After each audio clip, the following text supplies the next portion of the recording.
হযরত আবু বকর রাদিয়াল্লাহু আনহু বলেন, আমি এমনিতেই বলতেছি না, কোরআনুল কারীমের আয়াত আমার এই কথার দলিল। আল্লাহু আকবার বলেন। আবু বকর রাদিয়াল্লাহু আনহু কোরআনুল কারীমের এই আয়াত তিলাওয়াত করলেন, ইল্লা মান তাবা ওয়া আমানা ওয়া আমিলা আমালান সালিহা ফাউলাইকা ইউবাদদিলুল্লাহু সাইয়্যাতিহিম হাসানাত ওয়া কানাল্লাহু গফুরুর রহিমা। আল্লাহু আকবার বলেন। বান্দা শিরিক করার পরে, অন্যায় করার পরে, নাফরমানি করার পরে, গুনাহ করার পরে আল্লাহর কাছে যদি রুজু হয়, আল্লাহর কাছে যদি তওবা করে মাফ চায়, আল্লাহ পাক তাকে এমন ভাবে পাক সাফ করে দেয় সে যেন দুনিয়ার জমিনে কোনোদিন গুনাহ করেই নাই। এই আয়াতের মধ্যে আল্লাহ পাক বলেন, ইল্লা মান তাবা, গুনাহ করার পরে যারা তওবা করে। 2 নম্বর হলো ওয়া আমানা, ঈমান আনায়ন করে, ওয়া আমিলা আমালান সালিহা, শুধু ঈমান এনে বসে থাকে তা না, ভালো ভালো কাজগুলি করে, শরীয়তে মুতাহহারার উপরে আমল থাকে। এমতো বান্দার জন্য আল্লাহ পাকের পক্ষ থেকে ঘোষণা, আল্লাহ পাক বলেন, উলাইকা ইউবাদদিলুল্লাহু সাইয়্যাতিহিম হাসানাত, আমার আল্লাহ পাক ওই সমস্ত বান্দার গুনাহগুলো মাফ করে দেয়। সুবহানাল্লাহ বলেন। 2 নম্বর, গুনাহ মাফ করার পরে যে খালি জায়গাটা থাকে, এই খালি জায়গাটা নেকির দ্বারা পরিবর্তন করে দেয়। মাহতারাম হাজিরিন, আবু বকর রাদিয়াল্লাহু আনহু এই আয়াত দলিল পেশ করলেন, যেহেতু জামানায়ে জাহিলিয়াতে মুসলমান হওয়ার আগে জাহিরি একেবারে দেখা যায় আমি আল্লাহ রসুলের সাথে পার্টনার ছিলাম, দুস্থ ছিলাম, সেই হিসাবে আমি আবু বকর গুনাহ কম করেছি, তুমি উমর পাহাড় সমতুল্য গুনাহ করেছ, আমিও তওবা করেছি, তুমিও তওবা করেছ, আমার গুনাহগুলি আল্লাহ মাফ করে দিছে, তোমার গুনাহগুলি আল্লাহ মাফ করে দিছে, আমার খালি জায়গাটা নেকির দ্বারা পুরা করছে, তোমার খালি জায়গাটাও নেকির দ্বারা পুরা করছে। আল্লাহু আকবার বলেন। মাহতারাম হাজিরিন, ওমর রাদিয়াল্লাহু আনহু বলতেছেন, আমি এত কিছু জানি না, যদি আপনার এমনটাই মনে হয় তাহলে সিদ্দিকে আকবর, আসুন আপনার আর আমার আমলটা সবটা পরিবর্তন করি। আল্লাহু আকবার বলেন। ওমর রাদিয়াল্লাহু তাআলা আনহু কইতেছে, আনহেরটাই মানলাম, কিন্তু আনহে যদি এই কথার মধ্যে সত্যতা হইন, আনহের নেকিডে আমারে দেলেন, আমার ডেন হেনে নিগা। বুঝলেন বিষয়টা? এই মামলা নিয়ে, এই মুআমালাটা নিয়ে মসজিদে নববীর মধ্যে আল্লাহর রাসূলের কাছে গিয়ে হযরত আবু বকর বলতেছেন, হুজুর এমন ব্যাপার, এমন কথাবার্তা হওয়ার পর ওমর রাদিয়াল্লাহু আনহু বলতেছেন যে আমার নেকি দিয়ে দেওয়ার জন্য তার নেকিটি আমি নিতে। আল্লাহর রাসূল এবার পেরেশান হয়ে গেলেন। পেরেশান এই জন্য হয়েছেন যে এখন যদি বলি আমল পরিবর্তন করার দরকার নাই, ওমর নারাজ হবে, আর যদি বলি আমলটা পরিবর্তন করে নাও তাহলে আবু বকর ঠকে যাবে। ঠকবে কিনা? অথচ আমি এতটুক বলতে পারি, সিদ্দিক আকবর রাদিয়াল্লাহু তাআলা আনহুর হিজরতের রাতের আমল যদি আদম থেকে নিয়ে আমার সাহাবায়ে কেরাম থেকে নিয়ে কিয়ামত পর্যন্ত আনেওয়ালা যত বান্দা হবে সবার নেকি যদি এক পাল্লায় রাখা হয়, আবু বকরের হিজরতের রাতের সমান সওয়াব হবে না। চিল্লায় বলেন সুবহানাল্লাহ। আবু বকরের এক রাত যেটা হিজরতের রাত আছিল, সেই রাতের সওয়াব যে কিরম, আল্লাহ রসুল এই একটা রাতের ফজিলত বয়ান করে দিছে যে আমার সাহাবায়ে কেরাম থেকে শুরু কইরা কিয়ামত তক আনেওয়ালা ইনসানের সমস্ত নেক আমলগুলি এক পাল্লাত যদি রাখা হয়, আবু বকরের হিজরতের রাতের যদি সওয়াবটা এক পাল্লাত রাখা হয়, আল্লাহর কসম আবু বকরের নেকের পাল্লাটা বাড়িয়ে দিব। সুবহানাল্লাহ। আবু বকর কইতেছে, উমর শুনলা তো কি কইছে, বদলান যাইতো না, বদলাইব আরো, বিষয়টা বুঝুন না। মাহতারাম হাজিরিন, হিজরতের সেই রাতটা কেমন রাত ছিল, এত ফজিলত কেন? গভীর মনোযোগ দিয়ে শুনুন। হিজরতের বহুদিন আগে আল্লাহর রাসূল কানে কানে ইশারা ইঙ্গিতে বলেছিলেন, ও আবু বকর, আমি যখন হিজরতে যাই তুমি আবু বকর আমি নবীর সঙ্গী হইবা। সুবহানাল্লাহ পড়েন।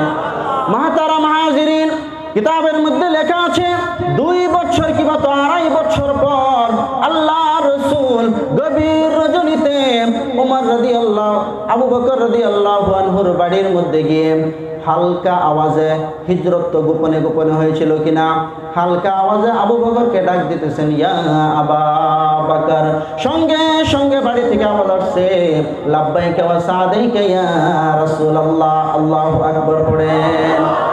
মাহতারাম হাজিরিন, আল্লাহর রাসূল এবার বলতেছেন, আবু বকর, দুনিয়ার জমিনে সবাই ঘুমিয়ে আছে, কেউ জাগ্রত নেই, আমি হালকা আওয়াজে ডাক দিয়েছি, ইয়া আবা বকর, তুমি সঙ্গে সঙ্গে লাব্বাইক বলেছো, তুমি কি ঘুমাও নাই? আল্লাহর প্রিয় সাহাবী, আল্লাহর রাসূলের প্রিয় সাহাবী আবু বকর রাদিয়াল্লাহু আনহু চোখের পানি ছেড়ে দিয়ে বলতেছেন, ও পয়গম্বর, দুজাহানের বাদশা নবী, আপনি যেদিন আমাকে বলেছিলেন যে আমি হিজরতের রাত্রে আপনি নবীর সঙ্গী হব, আল্লাহর কসম করে বলি সেই দিনের পর থেকে আজ পর্যন্ত সারা দিন আমি যত কাজ করি না কেন, রাত্রেবেলা কোনো দিন বালিশের সাথে আমার মাথা লাগাই নাই। আল্লাহু আকবার পড়ে। এই 2 বছর 2.5 বছর লাগাতার কোনো দিন ঘুমাইছে না। আল্লাহ রাসূল কোন সময় ডাক দেয় হিজরতের লাগিয়া, এলিগে দরজার মধ্যে দেখা রইয়া 2 বছর 2.5 বছর যাবত আবু বকর ইন্তজার করছে, কোন সময় নবী যায় ডাক দেয় আমারে পাইতো না। সুবহানাল্লাহ কইতেন না? আল্লাহ রাসূলের চক্ষু মুবারক থেকে অশ্র প্রবাহিত হইতেছে, বলতেছে, আবু বকর, এমন কষ্ট কি কেউ করে? 2টা বছর 2.5টা বছর তুমি সারা রাত ঘুমাও নাই।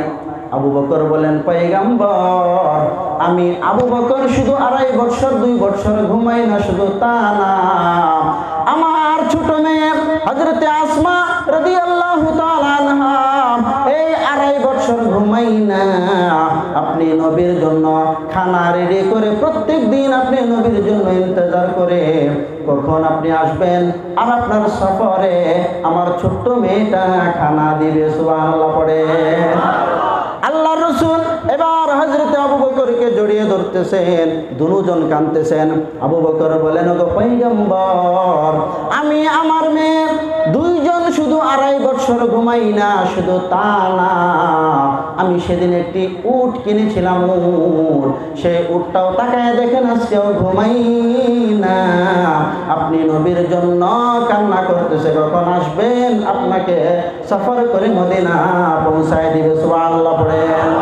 আল্লাহর রাসূল এবার আবু বকরকে ঘোষণা করে দিলেন, আবু বকর, তোমার এই কুরবানির বদলা দেওয়ার মতো আমি নবীর কাছে কিছু নাই, কিন্তু আল্লাহর আদালতে কোনো কিছুর অভাব নাই। আমি আজকে দোয়া করে দিলাম, আবু বকর, আমার সঙ্গে তোমার এই সফর মক্কা থেকে মদিনা গিয়ে শেষ হবে, শুধু তা না, বরং তোমার সফর আমি নবীর সাথে শেষ হবে জান্নাতে। সুবহানাল্লাহ বললেন না? এই রাতের যে কুরবানি, কিরম কুরবানিটা চিন্তা করছুন? এই কুরবানির কথা কইছে যে সমস্ত সাহাবায়ে কেরাম, আদম সাহাবায়ে কেরাম থেকে শুরু কইরা কিয়ামত তক আনেওয়ালা ইনসানের নেক আমল যদি এক ফাল্লাত রাখা, আবু বকরের এক রাতের সমান হইতো না। সুবহানাল্লাহ। গজওয়ায়ে তাবুকের মধ্যে যখন আল্লাহর রাসূল ঘোষণা করলেন যে কার কাছে কি সামান আছে, মাল আছে, জমা করো, জঙ্গের জন্য প্রয়োজন হবে, ওমর রাদিয়াল্লাহু আনহু মুস্কি মুস্কি হাসে। কেন হাসে? ওমর রাদিয়াল্লাহু আনহু বড় মালদার, আবু বকরের কাছে কিছু নাই। মনে মনে এটার লাগে আসতেছে, আবু বকরে নামাজের মধ্যে ফাঁসে ফালতারি না, রোজার মধ্যে আবু বকরের থেকে একবারে যাবার ভাই না, দান খায়রাতের মধ্যে আবু বকরের ফাঁসে হালবার ভাই না, কোনো আমলই আজকের দিন পর্যন্ত উমরে কইতেছে যে আমি কোনো ক্ষেত্রতেই ফাঁসে হালবার ভাই না। আজকে একটা চান্স পাইছি, যেহেতু আমার কাছে বহুত মাল আছে, কোটি কোটি টাকার মালিক আমি, আর আবু বকরের কাছে কিছুই নাই, মাল আমি বিশাল বড় এক মাল দেমান্য হাজির করবাম, আবু বকরে কি দিব? মুশকি মুশকি আসে, সবের মাল জমা করছে না, বুঝতেছেন? যার যেরকম সাংগেস্তা এরকম সাংগেস্তা মোতাবেক আইনা হেরা জমা করছে। আল্লাহ রাসূল সাল্লাল্লাহু আলাইহি ওয়াসাল্লাম সেই মজলিসে হাজির হয়ে জিজ্ঞাসা করার দরকার ছিল, কে কি এনেছ? ঠিক কিনা বলেন? কে কি এনেছ জিজ্ঞাসা করা দরকার ছিল। আল্লাহর রাসূল সওয়াল পরিবর্তন করে জিজ্ঞাসা করেন, কে বাড়িতে কি রেখে এসেছ? আল্লাহু আকবার বলেন। जो पूछा कमली वाले ने, कहा सिद्दीक़ अकबर ने। जो पूछा कमली वाले ने, कहा सिद्दीक़ अकबर ने। मेरे सारे घराने को खुदा का नाम काफ़ी है। शाह मेरे अल्लाह, या मेरे अल्लाह, अल्लाह, या मेरे अल्लाह। खुदा के दर पे आ जाओ अगर मकसूद पाना है। खुदा के दर पे आ जाओ अगर मकसूद पाना है, कि हर मकसद के पाने को खुदा का नाम काफ़ी है। शाह मेरे अल्लाह, अल्लाह, या मेरे अल्लाह।